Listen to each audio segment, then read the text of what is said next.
evening and welcome to the evening news for today, Wednesday, August 3, 2022. I am Jemima Holmes. Thank you for tuning in. In the headlines this evening, no Algeria non-resident ambassador accredited. Government working on resolving land issues for African Guyanese, says NANDLALL. APNU AFC boycotting next sitting of Parliament, says Norton. Male lover confesses to killing BERBICE businessman. And National Task Force assessing flooding in Regions 1, 9 and 10. Now for the news in detail. President Dr. Irfan Ali on Wednesday accepted letters of credence from the non-resident ambassador designate, extraordinary and plenipotentiary of the People's Democratic Republic of Algeria to Guyana. The newly accredited diplomat assured of his country's renewed emphasis on expanding relations in all areas including oil and gas. Gerald Bryan has the details. The new Algerian non-resident ambassador, Abdelkader Hijazi, presented his letters of credence to President Dr. Irfan Ali today. After accepting the letter, President Ali provided an overview of the government's development agenda. He also informed the ambassador of the drive to diversify the economy and the efforts to combat climate change through the Low Carbon Development Strategy (LCDS). The LCDS 2030 is, in fact, on the order paper for the 49th sitting of the National Assembly, which is being held on August 8. LCDS builds on the original strategy of 2009 and its update in 2013 and is being tabled in the National Assembly after months of consultations. Meanwhile, the newly accredited diplomat assured of his country's renewed interest in building bilateral relations with Guyana. According to the ambassador, their interest includes collaborations in all areas including oil and gas. Guyana and Algeria officially established diplomatic relations in September 1976. Gerald Bryan, The Evening News. Attorney General and Legal Affairs Minister NANDLALL has contended that the People's Progressive Party civic government has done more for African Guyanese in the past 2 years, especially as it relates to land issues, than the Partnership for National Unity Alliance for Change coalition had ever did in their 5 years in office. Banu Manichand has the details. During this week edition of his program Issues in the News, NANDLALL reflected on the PPPC government's 2 years in office. He made reference to constant cries of discrimination against Afro-Guyanese coming from the APNU AFC opposition, but noted that the Irfan Ali-led administration has done more for this section of the population, especially when it comes to lands. There is no period in APNU, AFC, PNC history that Afro-Guyanese benefited from the housing program as we have done. The PPP has done. The PPP has distributed more house lots in any given year than APNU did or PNC did in any 5-year period. 1 year against 5 years. Afro-Guyanese alone, check the statistics. Look at leased lands and state lands, and you will see that in no year under APNU or PNC that Afro-Guyanese benefited more from the distribution of state land than in the PPP government. In fact, NANDLALL disclosed that the previous PPP administration had given out several acres of state lands to Afro-Guyanese in Region 5, and during the coalition regime, these lands were taken away. I led the charge for the PPP while out of government, and we gave back those lands to the Afro-Guyanese farmers, and we did it out of government. Out of government. They appealed the decisions. 50 families, they appealed the decision. When I got into government as Attorney General, I withdrew all the appeals. All the appeals, so that those 550 families can get back those lands. So in and out of government, we have done more for Afro-Guyanese than they did in government. And it's not that they didn't give lands when they were in. It's not that they did not give lands. You know who got the lands. Their friends and their cronies got lands. what they did for the ordinary Afro-Guyanese, that they are abusing and manipulating. What did they do? But they would go on Emancipation Day into the communities to mislead and to spew a narrative of discord and discrimination. But they can't tell the Afro-Guyanese what they have done for them. Nevertheless, the Attorney General is now taking the initiative to sort out land titling and African ancestral land issues along the east coast of Demerara. As I promised, we are doing regularization now for Afro-Guyanese villages in BERBICE who are going to get titles for land that they're living on for centuries, since slavery. They never did it. Our government is doing it, and I am privileged to be the minister leading that process. Afro-Guyanese villages in BERBICE.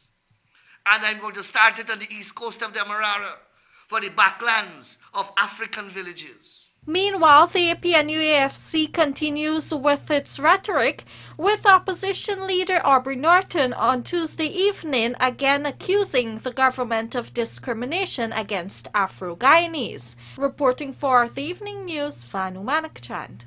Let's now tell you that the Partnership for National Unity Alliance for Change Coalition held a rally at Burnham Court on Tuesday where they promised the imminent boycott of the next sitting of Parliament. More in this report. The National Assembly recently decided to suspend 8 APNU AFC members of Parliament for their involvement in the infamous maize grab. At a rally on Tuesday, opposition leader Aubrey Norton promised that the opposition will boycott the next parliamentary sit-in set for August 8. We need to be very clear. They have suspended 8 of our members of Parliament. They have a parliamentary session on Monday.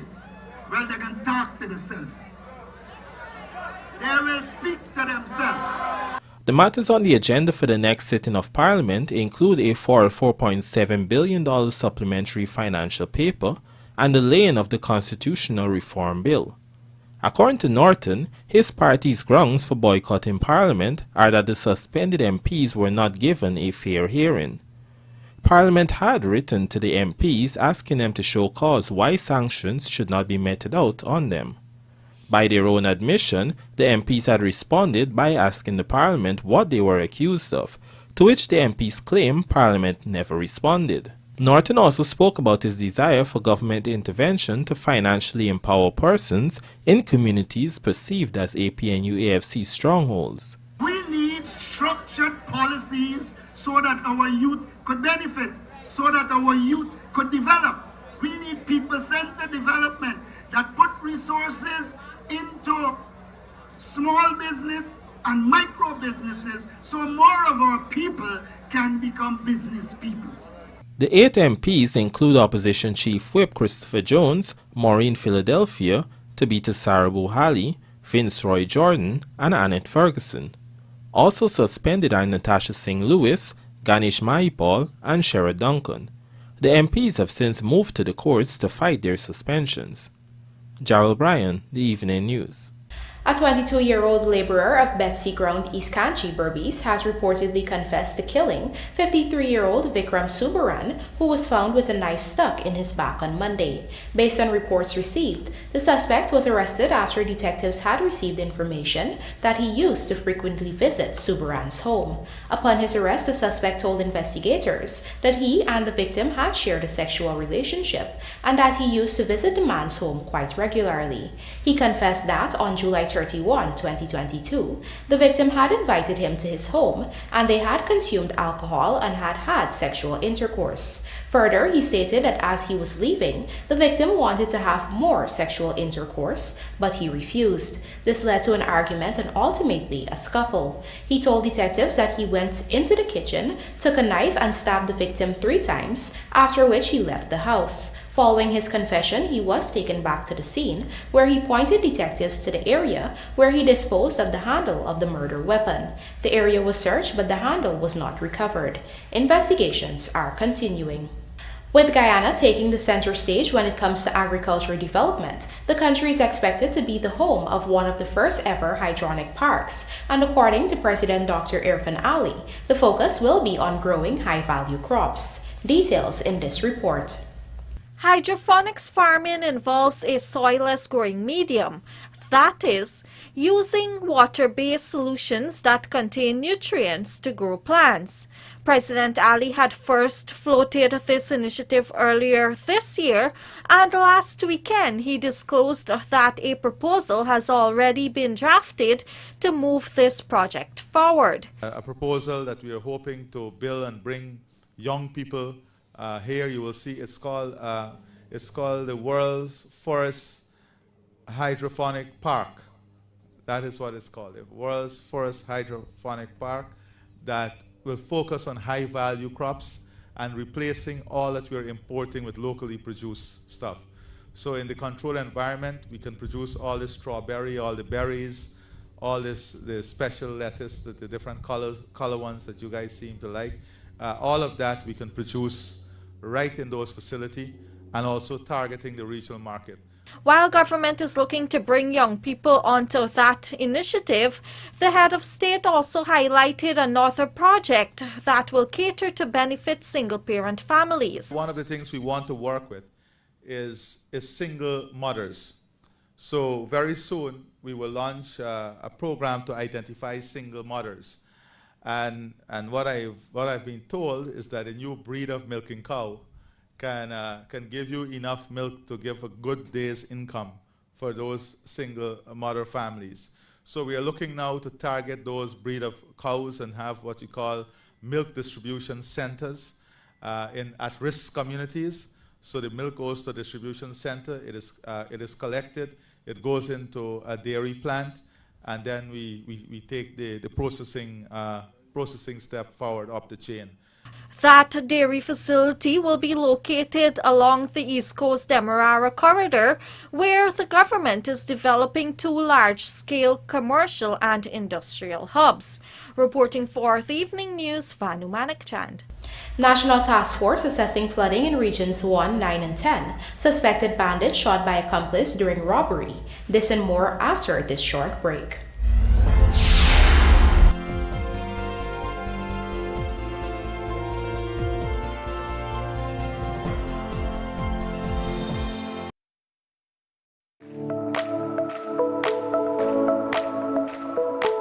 Optic offers great patient care that is tailored for my entire family. At Optic, a wide selection of affordable optical frames and optical services are available to fit your budget. At Optic, my family is provided with comprehensive eye examination and access to the ophthalmology services, all under one roof. Optic takes pride in delivering exceptional customer service and a unique experience to you, our customers. Optic Vision Care is a company that is Guyanese born and grown that will help you take care of your precious eyes.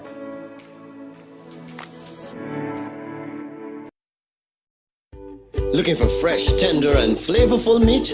Then check out Rossignol Butchery for steaks, burgers, sausages, minced meat, fish, and chicken. For a tasty, attractive cocktail, we have a wide variety of packaged deli meats and cheeses to decorate your platter.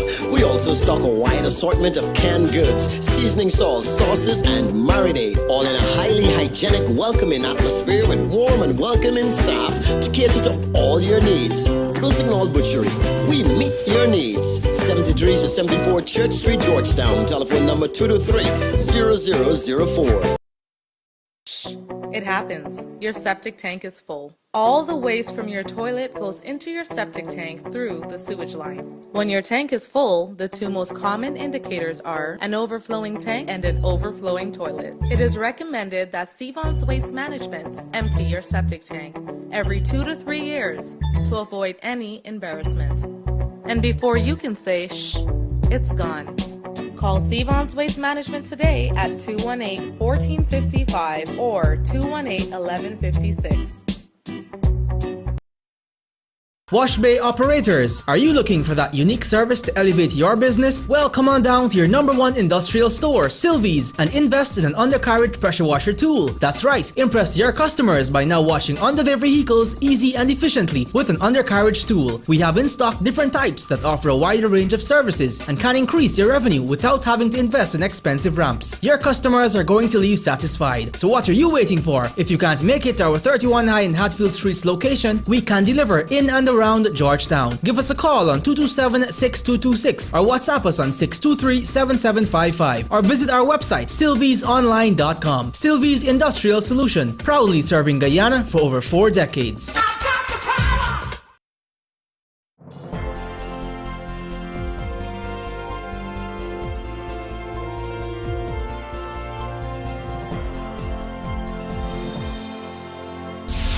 Welcome back. You're watching the evening news. The National Flood Monitoring Task Force, led by Prime Minister Mark Phillips, is currently assessing the flooding in Regions 1, 7, and 10. During a meeting, the Prime Minister stressed that the relevant response mechanisms must be in place. Scores of residents are currently being affected by the rising flood waters, which is leading to hazard impacts, which may include relocation to shelters, food and cleaning supplies, and medical assistance. This assertion came on the heels of the weather predictions by the Hydromet Service. As such, the Prime Minister said that the task force must be fully prepared for the worst. He assured members of the meeting that numerous flood-prone areas are being monitored, and while relief response is essential, the ideal mitigating action will be to have persons relocate from low-lying and riverine sectors. He, however, expressed disappointment that many residents are reluctant to move to higher ground, but also understand their perspective. According to the task force, the prolonged expected forecast indicates that rains will continue throughout the remainder of the year, similar to 2021. Global climate patterns suggests that rainy seasons will become extended, particularly in tropical environments. The Civil Defense Commission confirmed that Matthews Ridge in Region 1, Iterengbang, Ikeraku, Wenamu, and Papisho Landing of Region 7, and several villages, including Kokwani and Lamp Island in Region 10, are currently inundated. Regional authorities reported at least 3 feet of water in Region 1, 9 feet of rising water in the Kiyuni River, and an average of 5 feet in several areas in Region 10. Assessment teams are at the various locations and are working with pertinent agencies to ensure that waterways are cleared and residents are safe. Luana McAllister for the Evening News. The minister within the Ministry of Housing, Suzanne Rodriguez, on Tuesday announced that over 50 informal settlers will receive land titles by the end of this year. Amar Prasad reports. The minister within the Ministry of Housing, Suzanne Rodriguez, was part of a team of ministers led by President Dr. Irfan Ali into Pigeon Island on the east coast of Demerara. In her address to the members of the community, she revealed that they will distribute land titles to 52 squatters of the Pigeon Island area. We have 52 structures that are there, 52 occupants, and they will receive their land titles before the end of this year. So you have my commitment on that. You will see us in the area. You know we've been in the area already. We've been numbering the structures. The Community Development Department has been here. We've been working on that. So that is in progress. The land that has been occupied by the squatters since 1980 was under the purview of the National Industrial and Commercial Investments Limited.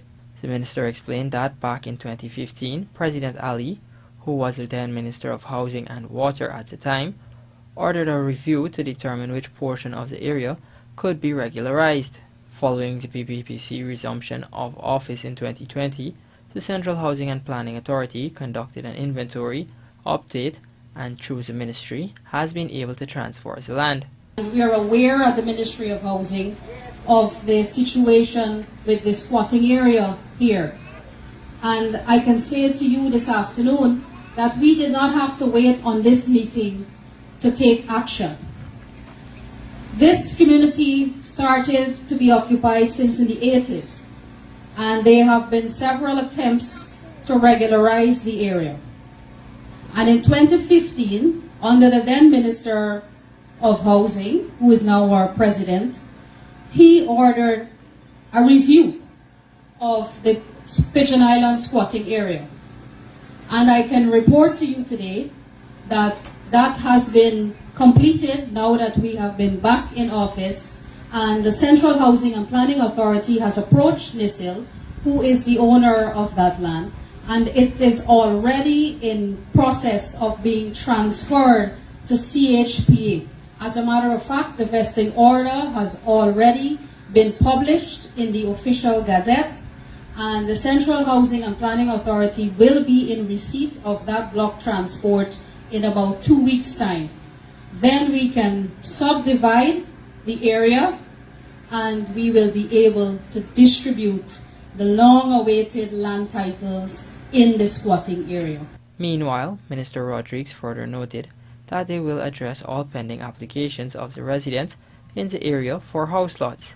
For all of those persons who approach me with their house lot applications, I assure you we will deal with all of those applications expeditiously, and everyone here will be able to receive their allocation.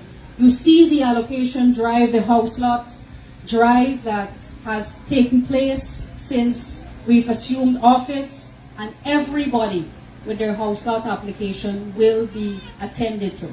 The government has embarked on an outreach exercise across the country, allowing residents to come face-to-face with ministers of government to vent their concerns. Tuesday's team also consisted of Attorney General Anil NANDLALL, Agriculture Minister Zulfikar Mustafa, and Local Government and Regional Development Minister Nigel Dharmlal. For the evening news, Amar Prasad. The proprietor of Blue Mountain Sports Bar at Grand Sand Road, Susike, East Bank, Demerara, has been admitted a patient under guard at the Georgetown Public Hospital, nursing a gunshot injury. The businessman, Lai Thomas, also called Cuffy, was shot after he reportedly broke into a Chinese supermarket in the vicinity of Susike Linden Highway Junction in the wee hours of Wednesday. Based on reports received, the owner of the business, a 49-year-old Chinese national, was awaked by a loud banging sound emanating from his bedroom's metal door. He told detectives that as he got up to check, he heard a single gunshot, after which he saw Thomas lying on the ground with blood on his head. Reports received indicate that at least 3 other persons were seen escaping through a hole that was made in the concrete wall. Police have since retrieved a spent .9 mm shell at the scene. CCTV footage showed a vehicle suspected to be that of Thomas fleeing the scene. Police are continuing their investigations. The Ministry of Health has reported that a total of 102 new cases of COVID-19 infection were detected in a 24-hour period as it continues to monitor 541 active cases. Here are the details in this report. This was revealed by Health Minister Dr. Frank Anthony, who explained that the possibility exists that confirmed cases in Guyana might be inaccurate. A lot of people who might have flu-like symptoms, they probably test at home, and if they test at home, they're not reporting that to us, so the numbers remain artificially low, and that's something we have to bear in mind. So the numbers that we see and that we report, we think are an underestimate. And it's not a phenomenon that is only happening in Guyana, but it's happening across the globe. So a lot of the global numbers, even those that are compiled by the WHO, because they rely on national statistics, they're also reporting on the estimate. The health minister stated that while they have the capacity to conduct up to 2,000 PCR tests per day, they are seeing a small number of persons coming out to get tested. Generally, we probably do like 500 tests per day. We have a larger capacity to do PCR. So with our PCR testing capabilities, we can probably do more than 2,000 a day. But recently, we have not seen a great demand. And while persons used to come to get tested because of travel, a lot of countries have removed the travel requirement. The test before you travel, a lot of countries have removed that. And because of that, we have seen a drop in people coming forward to be tested. Further, Minister Anthony urged persons to become immunized as the ministry continues its vaccination exercises throughout the country. He also provided a breakdown for the hinterland regions on their most recent vaccine endeavor for children ages 5 to 11. First dose coverage in Region 9 is about 39.9%. So when you consider that the average across the country is 6.7%, Region 9 first dose is 39.9%, that's really good. But when you look at their second dose, they haven't done any second doses yet. So we probably got to wait because maybe they have started their first dose just about 2 weeks ago. So we'll have to wait at least 3 weeks to see what happens. In terms of Region 8, they have done relatively well at 36% coverage first dose. Second dose is just 2.8%, however.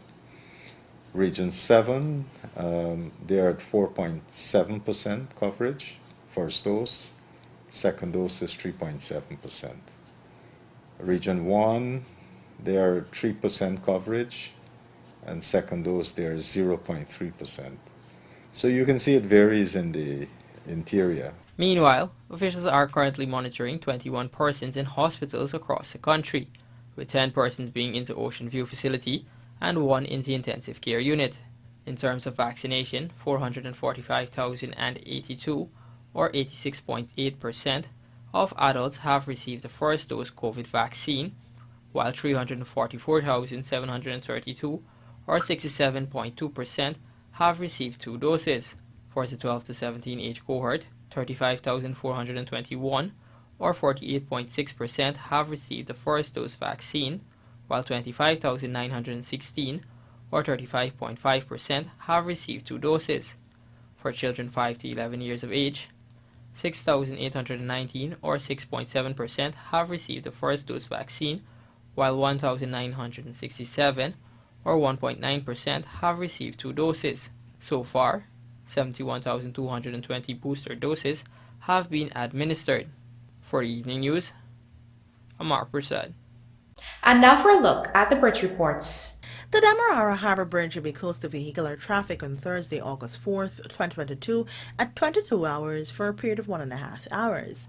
Meanwhile, the Berbice River Bridge is expected to be closed at 8 hours 10 on Thursday, August 4th, 2022, also for a period of 1.5 hours. President Ali assists India, West Indies to get U.S. visas, and experienced Permol backs GAW spinners for CPL 2022. Details of these stories and more in this podcast, sponsored by MacCorp, coming up on the other side of the break.